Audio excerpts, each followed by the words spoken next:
Hello all, welcome to study படி. And இந்த வீடியோவில் நம்ம எதை பற்றி பார்க்க போகிறோம் அப்படின்னு பார்த்தீங்கன்னா, பாலிட்டி ரிலேட்டடாக சில கரண்ட் அஃபேர்ஸ், இந்த வருஷம் கரண்ட் அஃபேர்ஸில் இருந்த கான்செப்ட் வந்து பார்க்க போகிறோம். அண்ட் மோரோவர் என்ன அப்படின்னு பார்த்தீங்கன்னா, இப்போ கரண்ட் அஃபேர்ஸ் கோர்ஸ் வந்து லான்ச் பண்ண போகிறோம் ஃப்ரம் டுடே.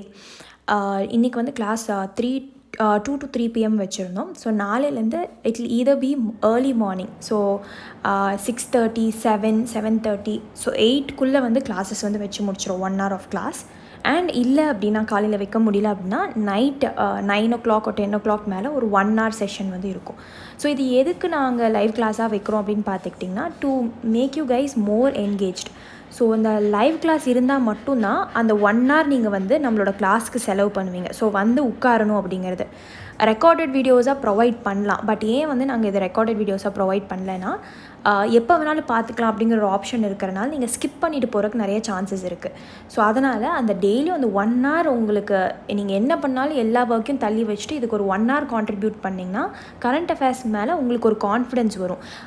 ஏன் அப்படின்னா நம்மளோட ப்ரிலிம்ஸ் டெஸ்ட் சீரிஸ் போயிட்டுருக்கு 2021 and 2022க்கு வந்து ப்ரிலிம்ஸ் டெஸ்ட் சீரிஸ் போயிட்டுருக்கு.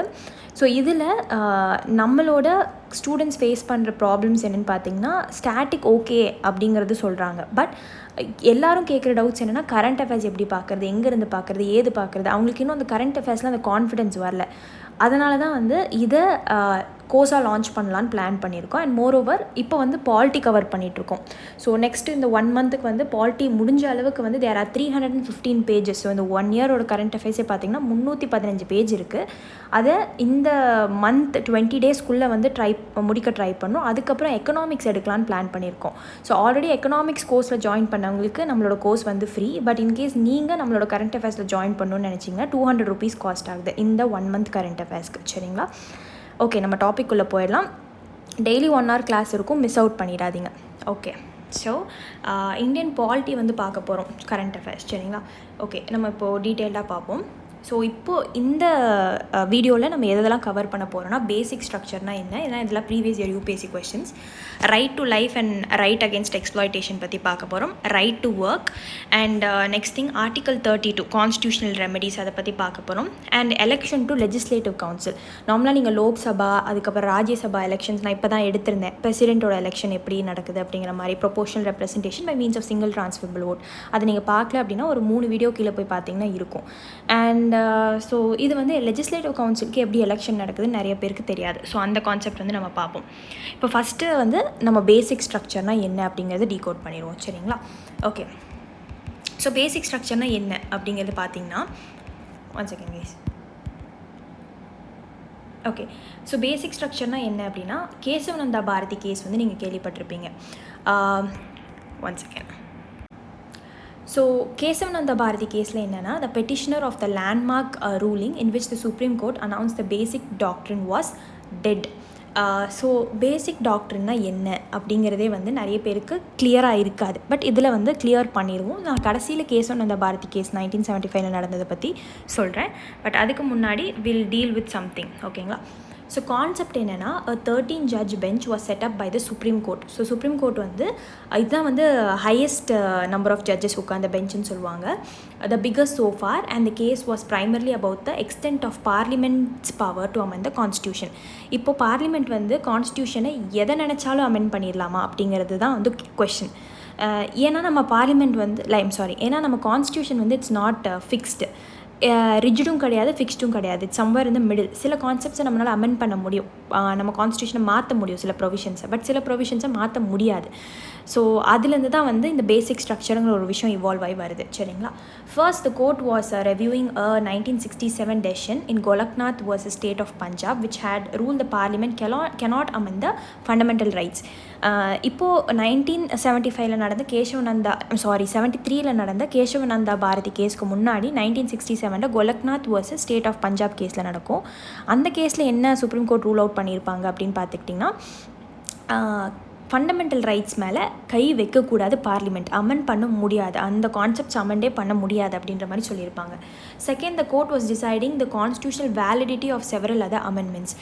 அப்புறம் கேசவானந்த பாரதி கேஸில் வேறு என்ன பண்ணாங்க அப்படின்னு பார்த்தீங்கன்னா, கேசவானந்த பாரதி வந்து நிறைய ரூலிங்ஸ் கொடுத்தாங்க அப்போ சுப்ரீம் கோர்ட், சரிங்களா. ஸோ அதில் என்ன சொன்னாங்க அப்படின்னா, பார்லிமெண்ட்ஸில் லாஸ் எல்லாம் மேக் பண்ணுறாங்க இல்லையா, ஸோ அதோட கான்ஸ்டியூஷனல் வேலிடிட்டி, ஐ மீன் கான்ஸ்டியூஷனுக்கு ஒத்து போகிற மாதிரி தான் அந்த லாஸ்லாம் இருக்கா, அவங்களோட அமெண்ட்மெண்ட்ஸ்லாம் அந்த மாதிரி பார்க்க ஆரம்பித்தாங்க. So the executive versus judiciary maneuvers displayed in the amendments ended with the Keshavananda Bharati case in which the court had to settle these issues conclusively. So executive-க்கும் judiciary-க்கும் இப்போ executive ஏதாவது ஒன்று லைக் legislature பாஸ் பண்ணுவாங்க, அதை வந்து execute பண்ணணும்னு நினைக்கிறவங்க, அதை execute பண்ணக்கப்புறம் ஆப்வியஸாக பிரச்சனை வருது, அப்போ ஜுடிஷியரிக்கு போவாங்க. ஸோ இந்த பிரச்சனை வந்து இருந்துக்கிட்டே இருக்குது அப்படிங்கிறதுக்காக கேசவானந்த பாரதி கேஸில் அதை செட்டில் பண்ணி விட்டுறலாம்னு சொல்லி 13 ஜட்ஜ் உள்ள பெஞ்ச் வந்து உட்காடுறாங்க. So in its majority ruling, the court held that fundamental rights cannot be taken away by amending them. So இதுக்கு முன்னாடி பார்த்தீங்கன்னா மேஜர் ரூலிங்ஸில் கோர்ட் என்ன சொல்லியிருக்காங்க வேரியஸ் ஜட்ஜ்மெண்ட்ஸில், ஃபண்டமெண்டல் ரைட்ஸ் வந்து மக்களுக்கான ஒரு விஷயம், ஸோ அதை வந்து அமெண்ட் பண்ணி எடுத்துட முடியாது அப்படிங்கிற மாதிரி. So while the court said that parliament had vast powers to amend the constitution, பார்லிமெண்ட்டுக்கு நிறைய பவர் இருக்குது கான்ஸ்டியூஷன் அமெண்ட் பண்ணுறதுக்கு, ஸோ அதான் கோர்ட் சொல்லியிருக்காங்க. It drew the line by observing the certain parts are so inherent and intrinsic to the constitution that even parliament cannot touch it. So கடைசியாக கேசவானந்த பாரதி கேஸில் சொல்லியிருக்காங்க, இதுக்கு முன்னாடி எவ்வளோ கேஸ் நடந்திருந்தாலும் பரவாயில்ல, பார்லிமெண்ட் உங்களுக்கு நிறைய பவர் இருக்குது அவங்க கையில், அதுக்குன்னு நீங்கள் வந்து எல்லாத்தையுமே அமெண்ட் பண்ணிட முடியாது, அப்போ கான்ஸ்டியூஷனே நீங்கள் மாற்றுற அளவுக்கு ஒரு நாள் உங்களுக்கு பவர் வந்துடும். ஸோ அதனால் சில விஷயத்தை உங்களால் கை வைக்க முடியாது. ஸோ அந்த சில விஷயங்கள் வந்து இன்ஹெரண்ட் அண்ட் இன்ட்ரின்சிக், நம்ம கான்ஸ்டியூஷனுக்குள்ளேயே வந்து ஒட்டி இருக்கிற ஒரு விஷயம், அந்த விஷயத்தை உங்களால் கை வைக்க முடியாது அப்படிங்கிற மாதிரி சொல்லிடுவாங்க. ஸோ அதுதான் வந்து கேசவானந்த பாரதி கேஸில் ரூலிங் கொடுத்தது. So the origins of the basic structure doctrine are found in the German constitution, which after the Nazi regime was amended to protect some basic laws. இந்த பேசிக் ஸ்ட்ரக்சருங்கிற டாக்டர் நம்ம யார்கிட்டேருந்து எடுத்தோன்னு கூட உங்களுக்கு எக்ஸாமில் கேட்கலாம். ஸோ எங்கன்னா ஜெர்மன் கான்ஸ்டியூஷன்லேருந்து நம்ம எடுத்தோம். இந்த கான்செப்ட் ஜெர்மன் கான்ஸ்டியூஷன்லேருந்து எடுத்தோம் பார்த்தீங்களா. இது ஏன் ஜெர்மன் கான்ஸ்டியூஷனில் ஃபர்ஸ்ட் ஆஃப் ஆல் வந்தது அப்படின்னா, உங்களுக்கு தெரியும் ஹிட்லர், நாசி ரெஜீம்லாம் உங்களுக்கு தெரியும். ஸோ வேரியஸ் ஃபண்டமெண்டல் ரைட்ஸை பாதிக்கப்படுற மாதிரி நிறைய பாலிசிஸ் அண்ட் நிறைய ரூல்ஸ் அண்ட் ரெகுலேஷன்ஸ் கொண்டு வந்தாங்க. ஸோ நாசி ரெஜீமுக்கு அப்புறம் இன்னொரு தடவை இது ரிப்பீட் ஆகிடக்கூடாது அப்படிங்கிறதுக்காக தான் இந்த basic structure. So in India the basic structure doctrine has been formed the bedrock of judicial review of all laws by the parliament. இங்கே வந்து ரெட் கலரில் கொடுத்துருக்கிற பாயிண்ட்ஸ்லாம் ரொம்ப முக்கியம். ஜுடிஷியல் ரெவ்யூனா என்ன அப்படின்னா, இப்போ லெஜிஸ்லேச்சர் ஒரு லா பாஸ் பண்ணுறாங்க அப்படின்னா அந்த லா வந்து கான்ஸ்டியூஷனலாக வேலிடாக இருக்கான்னு பார்க்குறக்கு ஜுடிஷியரி அதை ரெவ்யூ பண்ணுவாங்க. ஸோ அதுதான் ஜுடிஷியல் ரெவ்யூ, சரிங்களா.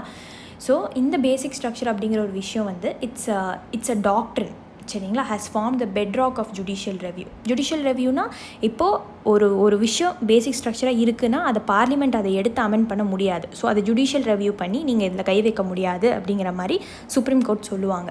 Of all laws passed by the parliament, சரிங்களா. Okay, so the present position is that the parliament under article 368 can amend any part of the constitution including the fundamental rights but without affecting the basic structure of the constitution.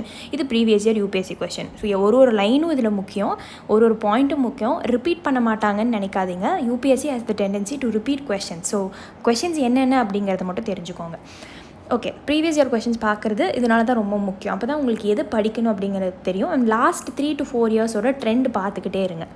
So article 368 வந்து constitution amend பண்ணுற ஒரு article. So அதில் கொடுத்துருக்காங்க. இது நம்ம south ஆஃப்ரிக்காட்டேருந்து adapt பண்ண ஒரு விஷயம்.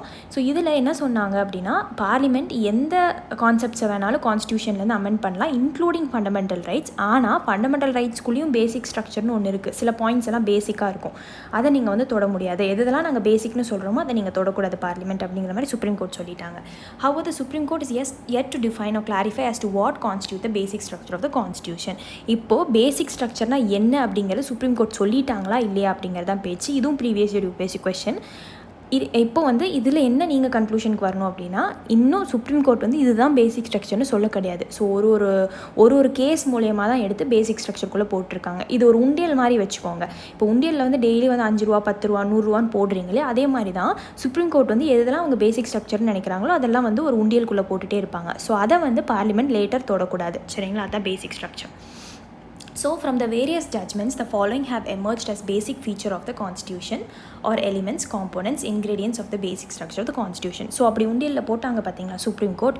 ஸோ ஒரு டைமும் உண்டியலில் என்னென்ன போட்டாங்க அப்படின்னா சுப்ரீமசி ஆஃப் த கான்ஸ்டியூஷன் தான் வந்து ஹையஸ்ட் அத்தாரிட்டியே, சுப்ரீமாக இருக்கிறது, மேலே இருக்கிறது. Sovereign democratic and republic nature of the Indian polity. So நீங்கள் ப்ரியாம்பிள் எடுத்து பார்த்துருந்தீங்கன்னா தெரிஞ்சிருக்கும். சாவரன் டெமோக்ராட்டிக் ரிபப்ளிக், நம்ம இந்தியன் கான்செப்டே வந்து நம்ம சாவரன் நேஷன், நம்ம யாருக்கு அடியிலும் இல்லை, நம்ம தன்னிச்சையாக நம்ம முடிவெடுக்கலாம், நம்ம democratic country and republic country. So எல்லாமே ஒரே கான்செப்ட் தான். டெமோக்ராட்டிக் ரிபப்ளிக் எல்லாமே நீங்கள் என்சிஆர்டியில் படிச்சிருப்பீங்க. So secular character of the constitution, நம்ம இந்தியா வந்து ஒரு ரிலிஜனுக்கு சப்போர்ட் பண்ணல. So we are open to all religion. And fourth one, separation of power between the legislature, executive, judiciary. So separation of power பற்றி தனியாக உங்களுக்கு ஒரு கரண்ட் அஃபேர்ஸே எடுத்திருக்கேன், அதை போய் பாருங்கள். செப்பரேஷன் ஆஃப் பவர்னு சொல்லி டபுள் கோட் ஸ்டடி படின்னு சர்ச் பண்ணிங்கன்னா வரும். So the federal character of the constitution. So நம்ம கான்ஸ்டியூஷன் வந்து யூனியன் ஸ்டேட்ஸ்ன்னு இருக்கு இல்லையா. ஸோ நம்ம ரெண்டு பேரும் சேர்ந்து தான் ஒன்றா செயல்படுறோம், யூனியனும் வேரியஸ் ஸ்டேட்ஸும் யூனியன் டெரிட்டரிஸும். ஸோ இதுதான் ஃபெட்ரல் கேரக்டர்னு சொல்லுவாங்க. Unity and integrity of the nation, நம்ம ஒன்றா இருக்கிறோம், பிரதர்ஹுட்டோடு இருக்கிறோம். அது welfare state. So welfare state வந்து டிபிஎஸ்பியில் சொல்லியிருக்காங்க. இது பல வருஷமாக யூபிஎஸ்சியில் கேட்டுகிட்டே இருக்கிற கான்செப்ட், போன வருஷமும் கேட்டாங்க. ஜுடிஷியல் ரெவ்யூ நம்ம பார்த்தோம். Freedom and dignity of the individual. So இது ஃபண்டமெண்டல் ரைட் நம்மளோடது. பார்லிமெண்ட்ரி சிஸ்டம், நம்ம கண்ட்ரி வந்து it's not a presidential system, parliamentary system follow பண்ணுறோம். Rule of law. So rule of law கான்செப்ட்டும் தனியாக பாலிட்டி புக்கில் உங்களுக்கு ஒரு லெசனே இருக்குது. இது எல்லாமே தனித்தனி லெசன்ஸ் தான். Harmony and balance between the fundamental ரைட்ஸ்க்கும் டேரக்டிவ் பிரின்சிபலுக்கும். இப்போ நிறைய டைம் வந்து ஃபண்டமெண்டல் ரைட்ஸ்க்கும் டேரக்டிவ் பிரின்சிபல்ஸுக்கும் கிளாஷ் வரும். ஸோ அதில் ஒரு ஹார்மனி வைக்கணும் அப்படிங்கிறதுக்காக. பிரின்சிபல் ஆஃப் ஈக்குவாலிட்டி, எல்லாருமே ஈக்குவல் தான் அப்படிங்கிறது. ஃப்ரீ அண்ட் ஃபேர் எலெக்ஷன்ஸ் நடக்கணும். இண்டிபெண்டன்ஸ் ஆஃப் ஜுடிஷியரியில் யாரும் தலையிடக்கூடாது. இது எப்படி வந்துச்சுன்னு பார்த்தீங்கன்னா NJAC, நேஷனல் ஜுடிஷியல் அப்பாயின்மெண்ட்ஸ் கமிட்டின்னு சொல்லி 99th அமெண்ட்மெண்ட் மூலியமாக கொண்டு வந்தாங்க. இது 2019 யூபிஎஸ்சி கொஸ்டின், சரிங்களா. இதில் என்ன அப்படின்னா, ஒரு லா மெம்பரை கோர்ட்டில் இன்வால்வ் பண்ண வச்சாங்க. ஸோ அப்பாயின்மெண்ட் ஆஃப் ஜட்ஜஸில். ஸோ ஜுடிஷியரி என்ன வந்து சொன்னாங்கன்னா, ஒரு எக்ஸிக்யூட்டிவை கொண்டு வந்து நீங்கள் இதில் எங்களோட அப்பாயின்மெண்ட்ஸ் கமிட்டியில் போட முடியாது, எங்கள் ஜுடிஷியரி வந்து இட்ஸ் இண்டிபெண்ட்டாக இருக்கிற ஜுடிஷியரி, நீங்கள் தலையிடாதீங்க அப்படிங்கிற மாதிரி சொல்லி அதை சுப்ரீம் கோர்ட் வந்து அந்த 99th அமெண்ட்மெண்ட்டை இன்வேலிட்னு சொல்லிட்டாங்க, NJAC. ஸோ இதுதான் அதெல்லாம் கதை. ஸோ இந்த கதையெல்லாம் உங்களுக்கு கரண்ட் அஃபேர்ஸ் படிச்சிங்கன்னா மட்டும்தான் தெரியும். அட்லீஸ்ட் ஒரு லாஸ்ட் 1 or 2 இயர்ஸோட கரண்ட் அஃபேர்ஸ் தெரிஞ்சால் தான் உங்களுக்கு இந்த பாயிண்ட்ஸ் எல்லாம் தடன்னு வரும். எல்லாமே அப்படி தான். இப்போ ஃபார் எக்ஸாம்பிள் ஒரு விஷயம் நீங்கள் கஷ்டம்னு நினைக்கிறீங்க அப்படின்னா, ஆரம்ப காலத்தில் எல்லாத்துக்குமே கஷ்டம் தான். நீங்கள் ஃபஸ்ட்டு பென்சில் எடுத்து எழுதும் போது it was difficult. But later time போக யூ டெவலப்ட் ஹேபிட். ஸோ அதே மாதிரி தான் இதுவும். கரண்ட் அஃபேர்ஸ் நீங்கள் படிக்க you will get to know lot of things. தானாகவே வர ஆரம்பிச்சிடும் சில விஷயங்கள். ஸோ நிறைய பேர் ஆன்சர் ரைட்டிங் எழுதுறதுல கஷ்டமாக இருக்குதுன்னு சொன்னீங்க. அண்ட் நெக்ஸ்ட் திங், நிறைய பேருக்கு இனிமேல் புக் லிஸ்ட்லேயே நிறைய கன்ஃபியூஷன் இருக்குது. புக் லிஸ்ட்டும் நான் போட்டிருக்கேன் பாருங்கள். நிறைய பேருக்கு என்ன NCERT படிக்கிறதுன்னு தெரில. NCERT கோர்ஸஸும் நான் போட்டுட்ருக்கேன் பாருங்கள். இப்போ தான் லைனாக வந்து கொஞ்சம் NCERTஸாக கவர் பண்ணிகிட்ருக்கோம். ஹிஸ்ட்ரி, ஜியாகிரஃபி முடிச்சிட்டோம், ஹிஸ்ட்ரி இப்போ போயிட்டுருக்கு. பாலிட்டியில் வந்து we've covered 2 NCERTs. ஸோ அந்த மாதிரி சின்னதாக ஒரு ஸ்டெப்பாக எடுத்துகிட்டு போங்க. இன்கேஸ் வேறு எதாவது டிஃபிகல்ட்டிஸ் ஃபேஸ் பண்ணுறீங்கன்னா கமெண்ட் பாக்ஸில் மென்ஷன் பண்ணுங்கள், இல்லை டிஸ்கிரிப்ஷன் பாக்ஸில் வாட்ஸ்அப் டெலிகிராம் நம்பர் இருக்குது, அதுக்கு மெசேஜ் பண்ணி கூட கேளுங்க. அண்ட் நீங்கள் இன்கேஸ் வந்து ஸ்டார்ட் பண்ணணும், ஆனால் எங்கேருந்து ஸ்டார்ட் பண்ணுறதுன்னு தெரியலனா, purchase or one of the NCERT courses. ஒரு NCERT முடிச்சுட்டு ஒரு ஒன்றா பர்ச்சேஸ் பண்ணி பாருங்கள். நம்ம ஸ்டடி படியில் எல்லாத்தையுமே ஒன்றா வாங்கணும், ஒரே கோர்ஸை ஃபுல்லாக வாங்கணும் அப்படிங்கிற மாதிரிலாம் இல்லை. NCERT வந்து 100 rupeesலேருந்து கூட லான்ச் பண்ணியிருக்கோம். ஸோ அதை ஃபஸ்ட்டு பர்ச்சேஸ் பண்ணி அதில் ஒரு ஸ்ட்ராங் ஹோல்டு எடுத்துக்கோங்க. அதுக்கப்புறம் you can continue with other courses. So இந்த கரண்ட் அஃபேர்ஸ் கோர்ஸ் உங்களுக்கு பிடிச்சிருந்ததுன்னா give a thumbs up. And உங்கள் ஃப்ரெண்ட்ஸ் கூடயும் ஷேர் பண்ணுங்கள், வேரியஸ் குரூப்ஸ் கூடயும் ஷேர் பண்ணுங்கள். It will be helpful for us too, because we are trying to spread knowledge. And நீங்களும் அதை பண்ண பாருங்கள். And thank you for supporting too, சரிங்களா. அண்ட் இந்த கோர்ஸ் வந்து as I've already told 200 rupees தான் காஸ்ட் ஆகுது per month. Give it a try. 2 நாள் ஃப்ரீ ட்ரையல் வச்சுருக்கோம். இன்றைக்கி ஆல்ரெடி முடிஞ்சிருச்சு. நாளைக்கு ஒரு நாள் வைப்போம். ஸோ டைமிங் வந்து டெலிகிராமில் ஃபாலோ பண்ணிக்கோங்க, இன்ஸ்டாலையும் டெலிகிராம்லேயும் போடுவோம். Okay. And next one, limited power of the parliament to amend the constitution. So இதுவே வந்து ஒரு பேசிக் ஸ்ட்ரக்சர் தான். பார்லிமெண்ட் வந்து எல்லாத்து மேலேயும் கையை வச்சிட முடியாது அப்படிங்கிற மாதிரி. Effective access to justice. So எல்லாருக்குமே வந்து ஜஸ்டிஸுங்கிற ஒரு கான்செப்ட் வந்து போய் கிடைக்கணும், even to the poor and vulnerable sections. And effective access to justice, I mean இப்போ வந்து poor and vulnerable in the sense நிறைய பேருக்கு காசு கூட இருக்காது. ஸோ அந்த மாதிரி பீப்புளுக்கும் வந்து லைக் ஜஸ்டிஸ் கிடைக்கணும் அப்படிங்கிறதுக்காக நிறைய கான்செப்ட்ஸை வந்து இந்தியாவில் கொண்டு வந்தாங்க. And principle of reasonableness. So இது எல்லாமே வந்து பேசிக் ஸ்ட்ரக்சர்னு சொல்லுவாங்க.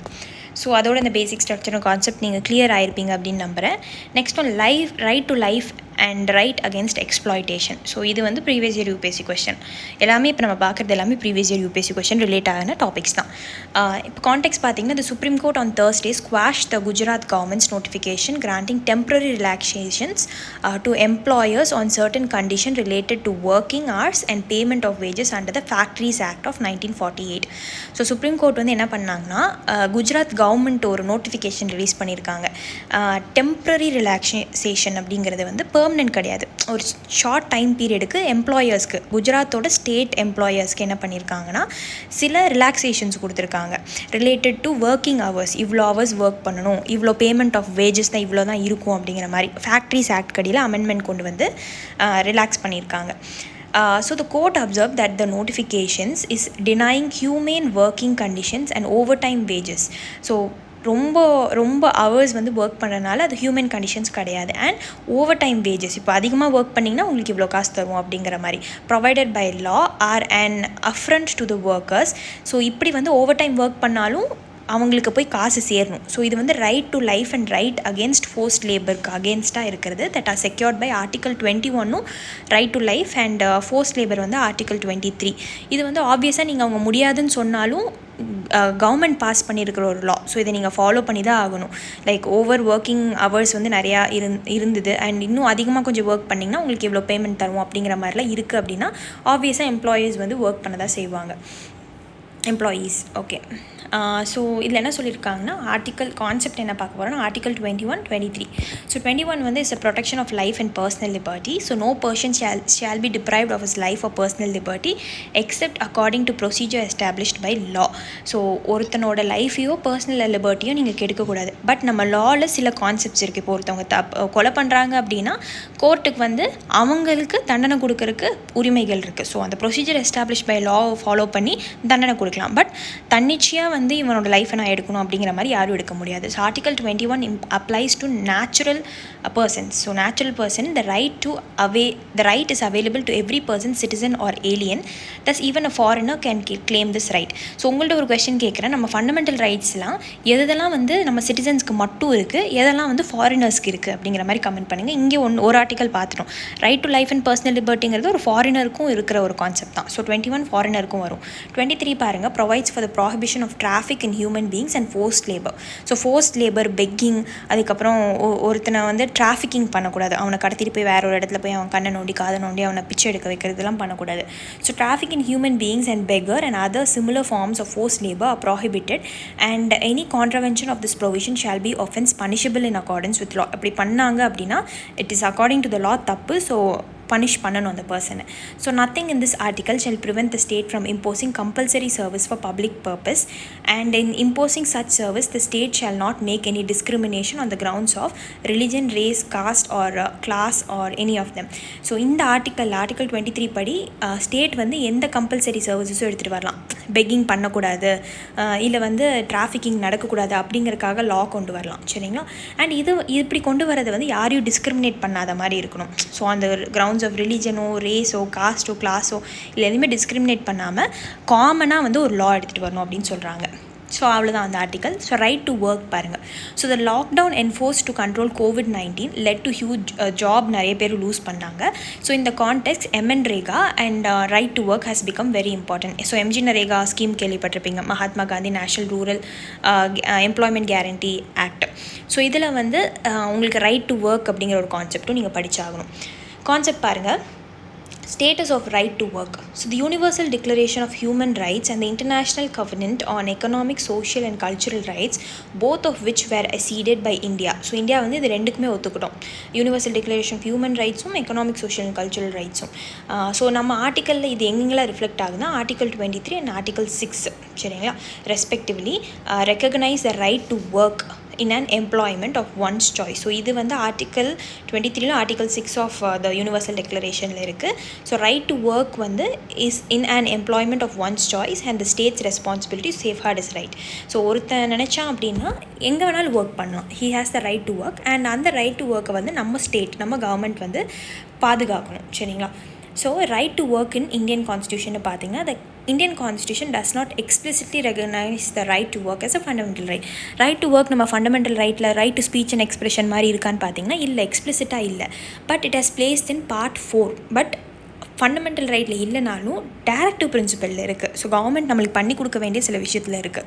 Of the constitution under article 41 பார்த்தீங்கன்னா ரைட் டு ஒர்க் இருக்குது, which hence makes it unenforceable in the court of law. So unenforceable அப்படின்னா இப்போது டிபிஎஸ்பிலாம் அன்என்ஃபோர்ஸபிள் தான். இப்போ நீங்கள் பண்ணல, கவர்மெண்ட் வந்து எனக்கு ரைட் டு ஒர்க் வந்து எனக்கு எந்த வேல்யூவும் கொடுக்கல அப்படின்னு போய் நீங்கள் கோர்ட்டில் நிற்க முடியாது. ஸோ அது அன்என்ஃபோர்ஸபிலிட்டி. இப்போது இதே வந்து ஃபண்டமெண்டல் ரைட்டில் ரைட் டு ஒர்க் இருந்துச்சு அப்படின்னா நீங்கள் கோர்ட்டுக்கு போகலாம், கவர்மெண்ட் எனக்கு கொடுக்கல அப்படிங்கிற மாதிரி. ஸோ இது போக முடியாது. Honourable supreme court in Olga Tellis and ORS versus Bombay Municipal Corporation and ORS recognize right to work as a fundamental right inherent to the right to life. ஆனால் என்ன அப்படின்னு பார்த்தீங்கன்னா ஆர்டிகல் 41 கடையில் ரைட் டு ஒர்க் இருக்குது டிபிஎஸ்பியில். So நம்மளோட supreme கோர்ட்டில் one of த ஜட்ஜ்மெண்ட்ஸில் என்ன பண்ணாங்கன்னா ரைட் டு ஒர்க்கை ரைட் டு லைஃப் ஆர்டிகல் 21 கடியில் எடுத்துகிட்டு வந்தாங்க. ஸோ நம்ம ஆர்டிகல் 21 என்னங்கிறது ஆல்ரெடி பார்த்தோம். ஸோ ஆர்டிகல் 21 கடியில் ரைட் டு ஒர்க்கை வந்து இன்ட்ரென்சிக்காக ரைட் டு லைஃப்குள்ளே எடுத்துகிட்டு வந்திருக்காங்க. ஸோ இந்த மாதிரி நிறைய ஆர்டிகல்ஸ்குள்ளே வந்து சேர்த்தாங்க அதுக்கப்புறம் நிறைய அமெண்ட்மெண்ட்ஸ் மூலமா. ஸோ எம்என் ரேகா அப்படிங்கிறது நான் சொன்னேன் Mahatma Gandhi act. So the act guarantees the right to work by providing 100 days of guaranteed wage employment வந்து கொடுத்தாங்க. 100 நாள் வேலைவாய்ப்பு திட்டம் இன் அ ஃபினான்ஷியல் இயர். ஒரு ஃபினான்ஷியல் இயருக்கும் 100 நாள் வேலை செய்யலாம். To every rural household. இது நல்லா பார்த்துக்கோங்க, இது ஏர்பனுக்கு கிடையாது, ரூரல். ஸோ சிமிலராக ஏர்பன்லேயும் கொண்டு வரணும்னு நிறைய டாக்ஸ் போயிட்டுருக்கு. Rural household whose adult members are willing to do unskilled manual work. இது ரூரல் ஹவுஸ் ஹோல்டில் அடல்ட் மெம்பர்ஸ் இருந்தாங்கன்னா அவங்க ஸ்கில்டு கிடையாது, இது அன்ஸ்கில் தான். இப்போ வந்து உங்கள் இடத்த க்ளீன் பண்ணுறது, இல்லை அந்த முனிசிபல் கார்பரேஷனில் இருக்கிற குப்பையெல்லாம் வந்து க்ளீன் பண்ணி இந்த இடத்த நீட்டாக்குறது, இல்லை வெல்ஸ் வந்து கட்டுறதுக்காக கவர்மெண்ட் ஏதாவது ஒரு டெண்டர் போட்டிருந்தாங்கன்னா அங்கே வந்து ஒர்க் பண்ணுறது. ஸோ இதுக்கு எல்லாத்துக்குமே வந்து 100 நாள், இவங்க எல்லாத்துக்குமே 100 நாள் வேலைவாய்ப்பு திட்டம். சரிங்களா? ஸோ இதுதான் வந்து ஆர்டிக்கல் 21 நம்ம பார்த்தோம். ஸோ ஒன் ஆஃப் த ஜட்ஜ்மெண்ட்குள்ளே வந்து ரைட் டு ஒர்க்கை ஃபண்டமெண்டல் ரைட்குள்ளேயும் எடுத்துகிட்டு வந்திருக்காங்க, ஞாபகம் வச்சுக்கோங்க. ஸோ ஏர்லியராக வந்து ஃபண்டமெண்டல் ரைட்குள்ளே இல்லை, இப்போ ரைட் டு ஒர்க் ஃபண்டமெண்டல் ரைட்குள்ளே இருக்குது. எக்ஸ்பிளிசிட்டாக இல்லை அப்படின்னாலும் 21 இருக்குது. ஆர்டிகல் 41 ஆனால் ரைட் டு ஒர்க் பற்றி பேசுது. ஸோ ஆர்டிகல் 32 பார்ப்போம். Supreme court bench headed by chief justice of India S.A. Bodbey observed that it is trying to discourage individuals from filing petitions under Article 32 of the Constitution. Article 32 வந்து right to constitutional remedies. So supreme court வந்து என்ன headed by chief justice of India S.A. Bodbey என்ன சொல்லியிருக்காருன்னா, individuals வந்து petitions file பண்ணுறதுலேருந்து தடுத்துருக்காங்க. So அப்படிங்கிற மாதிரி சொல்லியிருக்காரு. சரிங்களா? ஓகே. ஸோ ஆர்டிக்கல் 32 பற்றி பார்ப்போம். Article 32 is one of the fundamental rights listed in the Constitution that each citizen is entitled. So ஒரு சிட்டிசனுக்கும் ஆர்டிகல் 32 ஃபண்டமெண்டல் ரைட்குள்ளே இருக்குது. அப்போ ஒரு சிட்டிசனுக்கும் இது இருக்குது, constitutional remedies. So article 32 deals with the right to constitutional remedies or affirms the right to move the supreme court by appropriate proceedings for the enforcement of rights conferred in part 3 of the constitution. இப்போ part 3ல் உங்களுக்கு fundamental rights நிறையா இருக்குது. இப்போ உங்கள் speech and எக்ஸ்பிரஷனை வந்து யாராவது தடுக்கிறாங்க, இல்லை அன்டச்சபிலிட்டி யாராவது ஃபாலோ பண்ணுறாங்க அப்படின்னா நீங்கள் சுப்ரீம் கோர்ட்டுக்கே டைரெக்டாக போகலாம். So only fundamental rights is violated, can a person approach the Supreme Court directly under Article 32. So a person can, so இவங்க தப்பாக கொடுத்துருக்காங்க, a person can approach. சரிங்களா? ஃபண்டமெண்டல் ரைட்ஸ் வந்து வயலேட் ஆனால் மட்டும்தான் நீங்கள் டேரெக்டாக சுப்ரீம் கோர்ட் போக முடியும். So both the High Court and the Supreme Court can be approached for violation or enactment of the fundamental rights through 5 kind of writs. So என்ன சொல்கிறாங்கன்னா, நீங்கள் வந்து டேரெக்டாக சுப்ரீம் கோர்ட் போடணும்னு அவசியம் இல்லை. ஹைகோர்ட் போயிட்டு உங்களுக்கு அங்கே தீர்ப்பு ஒழுங்காக கிடைக்கலனா கூட சுப்ரீம் கோர்ட் போகலாம், இல்லை டேரெக்டாகவே நீங்கள் சுப்ரீம் கோர்ட் போகலாம். ஸோ 5 கைண்ட் ஆஃப் ரிட்ஸ் இருக்குது. உங்களுக்கு வந்து உங்களை பாதுகாக்கிறதுக்காக 5 கைண்ட் ஆஃப் ரிட்ஸ் இருக்குது. So when it comes to violation of fundamental rights, so அந்த 5 கைண்ட் ஆஃப் ரிட்ஸ் என்ன அப்படிங்கிறது நான் இங்கே கொடுக்கல. நீங்கள் அந்த 5 கைண்ட் ஆஃப் ரிட்ஸ் என்னென்ன, so one of the writs பற்றி நான் சொல்கிறேன், ஹேபியஸ் கார்பஸ். இது ஆல்ரெடி நான் டிஸ்கஸ் பண்ணியிருக்கேன். ஸோ அந்த மாதிரி மிச்ச 4 ரிட்ஸ் என்ன, அதோட மீனிங் என்ன அப்படிங்கிறது நீங்கள் கமெண்ட் பாக்ஸில் கொடுங்க. So when it comes to violation of fundamental rights, an individual can approach the High Court under Article 266 or Supreme Court under Article 32. So எப்படி இப்போ நான் கான்ஸ்டியூஷனல் ரெமெடிஸ்க்கு ஆர்டிகல் 32 படி நீங்கள் சுப்ரீம் கோர்ட் போகலான்னு சொன்னோம், அதே மாதிரி நீ ஹை கோர்ட் போகிறீங்களே, அதில் எந்த ஆர்டிக்கலில் கொடுத்துருக்காங்கன்னா ஆர்டிகல் 226. ஹவவர் பார்த்துக்கிட்டிங்கன்னா article 226 hour is not a fundamental right like article 32. இந்த பாயிண்ட் ரொம்ப முக்கியம். எப்படி ஆர்டிகல் 32 நம்ம ஃபண்டமெண்டல் ரைட்ஸ்குள்ளே இருக்கோ, 226 உங்கள் ஃபண்டமெண்டல் ரைட் கிடையாது. ஸோ டேரெக்டாக வந்து சுப்ரீம் கோர்ட் போகிறது உங்களுக்கு ஃபண்டமெண்டல் ரைட்ஸில் இருக்குது, right to constitutional remedies. So அந்த 5 நான் இங்கே கொடுக்கலன்னு சொன்னேன் பார்த்தீங்களா. ஸோ அந்த 5 என்ன கைண்ட் ஆஃப் ரிட்ஸ் அப்படிங்கிறது ஃபஸ்ட்டு கமெண்ட் பண்ணுங்கள். நான் ஹேபியஸ் கார்பஸ் பற்றி நான் சொல்லிட்டேன். மிச்ச 4 என்னென்னு பாஸ் பண்ணி கமெண்ட் பண்ணிட்டு உங்களோட ஒன்றுக்கும் எக்ஸ்ப்ளனேஷன் கொடுத்துட்டு அதுக்கப்புறம் இதை பாருங்கள். So habeas corpus related to personal liberty in cases of illegal detentions and wrongful arrest. இப்போ போலீஸ் வந்து என்னை அரெஸ்ட் பண்ணிட்டு போகிறாங்க அப்படின்னா போலீஸ் வந்து நாங்கள் வச்சிட முடியாது, என்னை ஜுடிஷியரிக்கு எடுத்துகிட்டு போனவங்க, சரிங்களா. ஸோ இதுதான் போலீஸ்க்கும் ஜுடிஷியரிக்கும் நடுவில் உள்ள ஒரு லைன். ஸோ அந்த ஹேபியஸ் கார்பஸ் அப்படிங்கிறது ஏன்னா 24 மணி நேரம், ஐ மீன் அந்த ட்ராவலிங் டைமை தவிர்த்துட்டு அடுத்த 24 மணி நேரத்தில் என்னை கோர்ட்டில் ப்ரொடியூஸ் பண்ணணும். ஸோ அதுதான் ஹேபியஸ் கார்பஸ். ஸோ இல்லீகலாக என்னை டீடைன் பண்ணியிருந்தாங்களா இல்லைனா ராங்ஃபுல்லாக என்னை அரெஸ்ட் பண்ணிட்டாங்கன்னா கோர்ட் ப்ரூவ் பண்ணுவாங்க நான் கில்ட்டியா இல்லையா அப்படிங்கிற மாதிரி. மேண்டமஸ் அப்படிங்கிறது directing public officials, governments, courts to perform the statutory duty. இப்போ நான் ஒரு பப்ளிக் ஆஃபீஷியலாக இருக்கேன், இல்லை நான் வந்து ஒரு கவர்மெண்ட்டில் வேலை செய்கிறேன், என்ஜிஓவில் வேலை செய்கிறேன், இல்லை நான் வந்து கோர்ட்டில் வேலை செய்கிறேன் அப்படின்னா நம்ம எல்லாமே இன்ஸ்டிடியூஷன்ஸ் தான். ஸோ என்னை வந்து என்னோடய வேலையை கரெக்டாக பண்ண சொல்லுவாங்க. ஸோ நான் என் வேலையை ஒழுங்காக பண்ணல அப்படின்னா ஸோ யாராவது போய் கம்ப்ளைண்ட் பண்ணுறாங்க அப்படின்னா அது கோர்ட்டுக்கு போகும். கோர்ட் வந்து என்னோடய வேலையை ஒழுங்காக பண்ண சொல்லுவாங்க. கோ வாரண்ட்டோ அப்படிங்கிறது to show by what warrant is a person holding public office. So இப்போ நான் இன்கேஸ் வந்து ஃபேக் சர்டிஃபிகேட்ஸ் கொடுத்து நான் ஒரு பப்ளிக் ஆஃபீஸை ஹோல்ட் பண்ணியிருக்கேன் அப்படின்னா இதை வந்து கோர்ட்டில் சேலஞ்ச் பண்ணலாம். ஸோ நான் தகுதியானது தானா, நான் படித்து தான் அந்த வேலையில் போய் உட்காந்துருக்கேனா அப்படிங்கிறது கோ வாரண்ட்டோ போடலாம், சரிங்களா.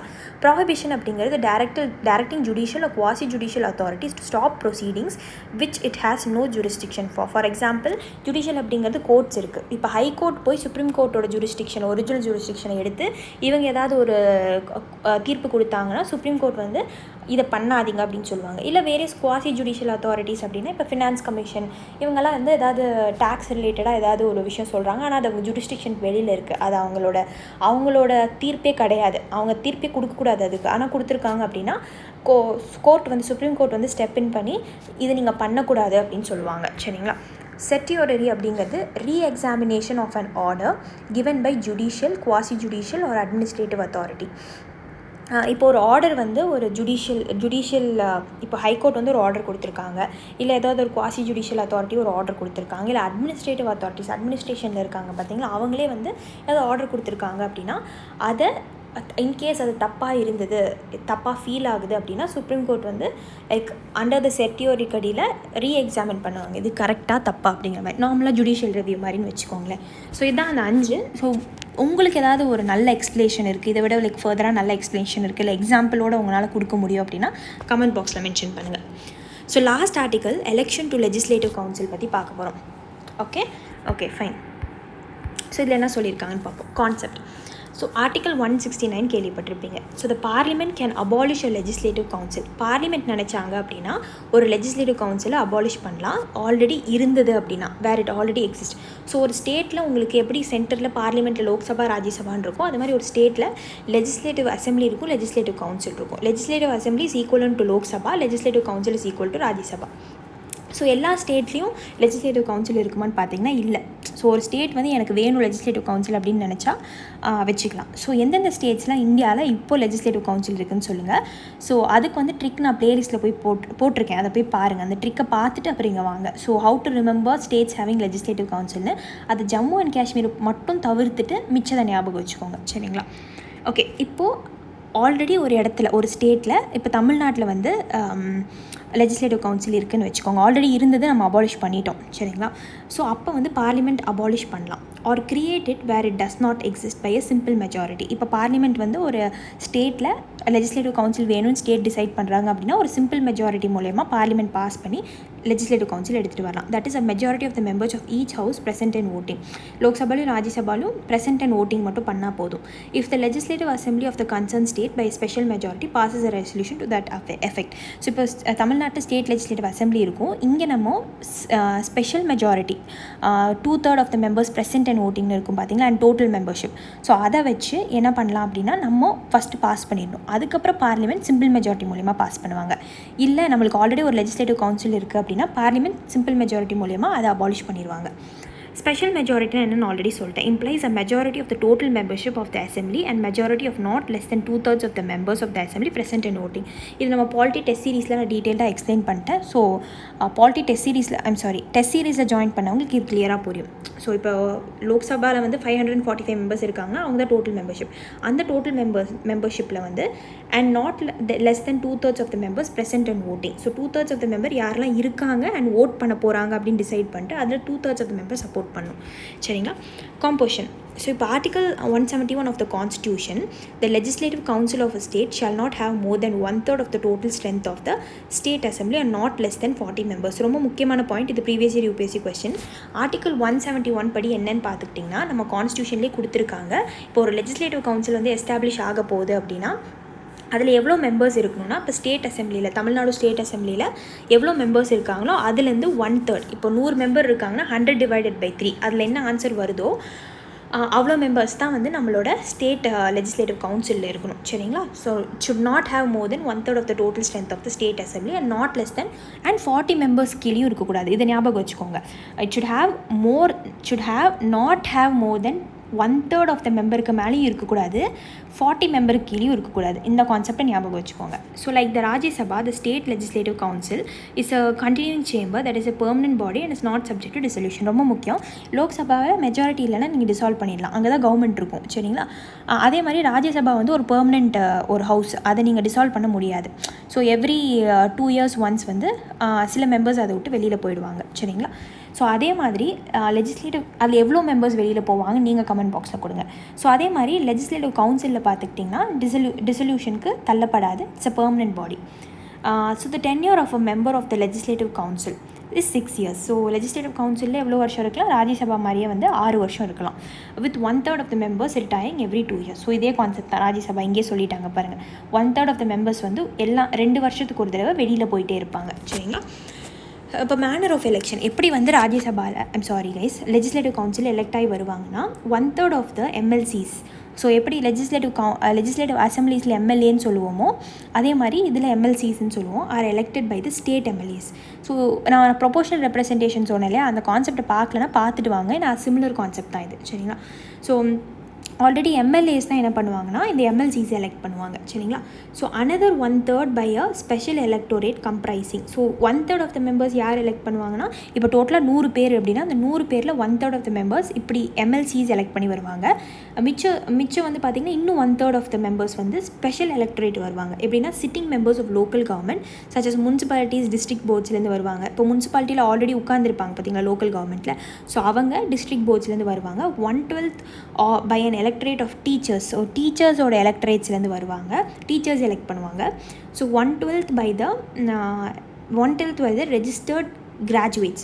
ஸோ ரெஜிஸ்டர் பண்ணியிருப்பாங்க இந்த மாதிரி ஓட் பண்ணுறோம் அப்படிங்கிற மாதிரி. ஸோ அவங்க தான் ஓட்டர்ஸ். ஸோ அதில் 1/12 ஆஃப் த கிராஜுவேட்ஸ் வந்து இப்போ engineering graduate, art and science கிராஜுவேட்னு இருப்பாங்களே அவங்க வந்து எலெக்ட் பண்ணி 1/3 ஆஃப் த மெம்பர்ஸை கொண்டு வருவாங்க. ஸோ இவங்க 1/12. So sitting members of the local government இவங்க எல்லாம் சேர்த்து தான் 1/3 மெம்பர்ஸ். இவங்க ஸ்பெஷல் எலக்ட்ரேட். ஸோ எப்படி அங்கே எலக்ட்ரேட் பார்த்தோமோ பிரசிடென்ட் எலெக்ஷனுக்கு parliament elected members, state legislature elected members, அந்த மாதிரி இங்கேயும் வந்து எலக்ட்ரேட் இருக்குது. அது ஞாபகம் வச்சுக்கோங்க. So the remaining members are appointed. So இதெல்லாம் வந்து 1/3 இங்கே போயிடுச்சு, 1/3 இங்கே போயிடுச்சு, மிச்சம் இன்னும் 1/3 இருக்கும். So the remaining members are appointed by the governor. So governor வந்து ஸ்டேட்டோட ஹெட். ஸோ கவர்னர் அப்பாயிண்ட் பண்ணுவார் for distinguish services in various fields, namely literature, science, art, cooperative movement and social சர்வீஸ்லேருந்து கவர்னர் நாமினேட் பண்ணுவார். So appoint பண்ணுவார். சரிங்களா? LC vis a vis Rajya Sabha. So legislative கவுன்சிலுக்கும் ராஜ்யசபாவுக்கும் என்ன டிஃப்ரென்ஸ்னு பார்ப்போம். So the legislative power of the councils are limited. So கவுன்சிலோட லெஜிஸ்லேட்டிவ் பவர் பார்த்திங்கன்னா ரொம்ப லிமிட்டெட் தான், எது நினச்சாலும் பண்ண முடியாது. So unlike Rajya Sabha which has a substantial power to shape non financial legislations, legislative councils lack a constitutional mandate to do so. இப்போ ராஜ்யசபாவில் மணி பில் தவிர்த்துட்டு மிச்சம் ஆர்டினரி பில், அப்புறம் வந்து இந்த அமெண்ட்மெண்ட் பில், இது எல்லாத்தையுமே ஸ்டார்ட் பண்ணலாம். அதே மாதிரி லெஜிஸ்லேட்டிவ் கவுன்சில்னால் பண்ண முடியுமான்னு பார்த்தீங்கன்னா இல்லை. ஸோ எப்படி ராஜ்யசபா பவர் இருக்கோ அதே மாதிரி லெஜிஸ்லேட்டிவ் கவுன்சிலுக்கு இருக்குமான்னு பார்த்தீங்கன்னா இல்லை. ஸோ கம்மி பவர் தான் இருக்குது. ஸோ அவங்களுக்கு இந்த நான் ஃபினான்ஷியல் லெஜிஸ்லேஷனில் கூட பவர் இல்லை. So assemblies can override suggestions amendments made to the legislation by the council. இப்போ கவுன்சில் வந்து எதாவது சஜஷன்ஸ் கொடுக்குறாங்க, இதை நம்ம அமெண்ட் பண்ணலாம் அப்படின்னு சொல்லி நினைக்கிறாங்க அப்படின்னா அசம்பிளிஸ் வந்து அது வேணும்னு எடுத்துப்பாங்க, இல்லைனா அதை அந்த லெஜிஸ்லேட்டிவ் கவுன்சில் சொல்கிற விஷயத்தை எடுத்துக்கவே மாட்டாங்க. Again unlike Rajya Sabha MPs, so ராஜ்யசபாவில் எம்பிஸ் இருப்பாங்க இல்லையா, MLCs cannot vote in elections for the president and vice president. ரொம்ப முக்கியமான பாயிண்ட்டு. பிரசிடென்ட்டோட எலெக்ஷனில் அதை பார்க்கலன்னா பார்த்துட்டு வாங்க, இல்லைனா இது உங்களுக்கு புரியவே புரியாது. ஸோ பிரசிடென்ட்டோட எலெக்ஷன்ஸில் நம்ம எலக்ட்ரேட்டில் யார் இருப்பாங்கன்னு பார்த்தோம்னா elected members of the parliament. So பார்லிமெண்ட்னா லோக்சபா ராஜ்யசபா வருவாங்க. And elected members of the state legislative assemblies and union territories having legislatures. இவங்க எல்லாருமே எலெக்டட் மெம்பர்ஸ் தான் வருவாங்க. ஆனால் இதில் பார்த்தீங்கன்னா இந்த பிரசிடென்ட்டோட எலெக்ஷனில் ஸ்டேட் லெஜிஸ்லேட்டிவ் கவுன்சில்ஸ் கிடையாது. ஏன்னா கொஞ்சம் ஸ்டேட்ஸில் தான் இருக்கும் கவுன்சில்ஸே, சரிங்களா. ஸோ அதனால் பிரசிடென்ட்டும் வைஸ் பிரசிடென்ட் எலெக்ஷன்ஸ்லையும் இவங்க பார்ட்டிசிபேட் பண்ண மாட்டாங்க. So the vice president is the Rajya Sabha chairperson. So vice president யார்? ராஜ்யசபாவோட சேர்பர்சன் தான் வந்து வைஸ் பிரசிடென்ட்டாக இருப்பார் நம்ம இந்தியாவில். ஸோ எக்ஸ் அஃபிஷியோ சேர்பர்சன்னு சொல்லுவாங்க. While a member from the council itself is chosen as the council chairperson. But வேறு இந்த எக்ஸ் ஆஃபிஷியோ பொசிஷன் வந்து லெஜிஸ்லேட்டிவ் கவுன்சிலுக்கு இருக்கான்னு பார்த்தீங்கன்னா இல்லை. உள்ளுக்குள்ளே இருக்கிற மெம்பரே ஒருத்தர் எடுத்து கவுன்சிலோட while a member from the council legislative கவுன்சிலோட மெம்பரே itself is chosen as the council chairperson. அங்கே வந்து அவங்களோட சேர்பர்சன் யார் அப்படின்னு பார்த்துக்கிட்டிங்கன்னா உள்ளுக்குள்ளே இருக்கிற மெம்பர். எப்படி லோக்சபாவில் ஸ்பீக்கர் வந்து சூஸ் பண்ணுறோம் அதே மாதிரி தான் இது. பட் ராஜ்யசபாவில் அப்படி இல்லை. நம்மளோட வைஸ் பிரசிடென்ட் தான் ராஜ்யசபாவோட சேர்பர்சன். பட் இங்கே அப்படி கிடையாது. ஸோ இதுதான் வந்து சில difference related to legislative council and Rajya Sabha. So இதெல்லாம் ரொம்ப முக்கியமான ஸ்லைட்ஸை அண்ட் முக்கியமான கான்செப்ட்ஸ் வந்து டிஸ்கஸ் பண்ணியிருக்கோம் பாலிட்டிலேருந்து. So I hope this video was helpful to you guys. And உங்களுக்கு முடிஞ்சது அப்படின்னா share it maximum. And thank you for supporting me this long and our team too. And இன்னொரு விஷயம் என்னென்னா, உங்களுக்கு இந்த கரண்ட் அஃபேர்ஸ் கோர்ஸில் டெய்லி 1 hour கோர்ஸில் ஜாயின் பண்ணணும் அப்படின்னா we have recorded videos too. So record பண்ணலான்னு பிளான் பண்ணியிருக்கோம். அதுக்கு நீங்கள் ஆப் டவுன்லோட் பண்ணிக்கோங்க, டீச்மெண்ட் ஆப். ஏன்னா ரெக்கார்ட் பண்ணி வீடியோஸ் வந்து அங்கே ரெடியாக இருக்கும், சரிங்களா. அண்ட் மோரோவர் இந்த கோர்ஸில் உங்களுக்கு ஜாயின் பண்ணும் அப்படின்னா ஆஃப்டர் நாளைக்கு மட்டும்தான் ஃப்ரீ கோர்ஸ் இருக்குது. ஸோ இது வந்து இன்றைக்கி டெமோ வீடியோ பார்த்துக்கோங்க. நாளைக்கு ஒரு நாள் வந்து கிளாஸ் அட்டென்ட் பண்ணி பாருங்கள், சார் எடுப்பார். அப்பார்ட் ஃப்ரம் திஸ் உங்களுக்கு அட்டென்ட் பண்ணணும், இது நல்லா இருக்குது அப்படின்னு தோணுச்சு அப்படின்னா ஒரு 1 hour என்னால் ஸ்பெண்ட் பண்ண முடியும். இல்லை ஸ்பெண்ட் பண்ண முடியலனாலும் நான் ரெக்கார்டட் வீடியோஸ் எடுத்து பார்த்துப்பேன். ஆனால் அந்த நாள்லேயே உட்காந்து பார்த்துருங்க. ஏன்னா இதோட பர்பஸே வந்து உங்களை 1 hour என்கேஜ் பண்ணணும் அப்படிங்கிறதுக்காக தான். So I hope I cleared all your concepts maximum. முடிஞ்ச அளவுக்கு எக்ஸாம்பிள்ஸ் வச்சு ப்ரீவியஸ் யூபிஎஸ்சி கொஸ்டின் இதுதான் அப்படிங்கிறத சொல்லியிருக்கேன். I put in a lot of effort and my team too lot of effort போட்டு பிபிடிஸ்லாம் ரெடி பண்ணியிருக்காங்க. ஸோ முடிஞ்ச அளவுக்கு ஷேர் பண்ணுங்கள். And thank you. அண்ட் உங்களுக்கு காண்டாக்ட் பண்ணல வேறு ஏதாவது குவைரிஸ் இருக்குது, இல்லை என்சிஆர்டி கோர்சஸ் ஸ்டாண்டர்ட் கோர்ஸஸில் ஜாயின் பண்ணும், CSAT mentoring course, UPSC mentoring course, TNPSC mentoring course plus TNPSC test series போயிட்டுருக்கு from R Sudarshan sir. He's gone to Group 1 4 times. So இந்த மாதிரி we have a team that is working towards நல்ல ஒரு எக்ஸ்டென்ட்டாக work பண்ணிகிட்ருக்காங்க. Apart from their time அவங்க டைமுக்கு மேலே மீறி ஒர்க் பண்ணிட்டுருக்காங்க. ஸோ உங்களுக்கு வேணும் அப்படின்னா அவங்கக்கிட்டையும் பேசி you can contact them and ஒரு நல்ல ஒரு இன்சைட்ஸ் கிடைக்கும் உங்களுக்கு எக்ஸாம் எப்படி அப்ரோச் பண்ணுறது அப்படிங்கிற மாதிரி. And guys, that's it for the video. Thank you for watching.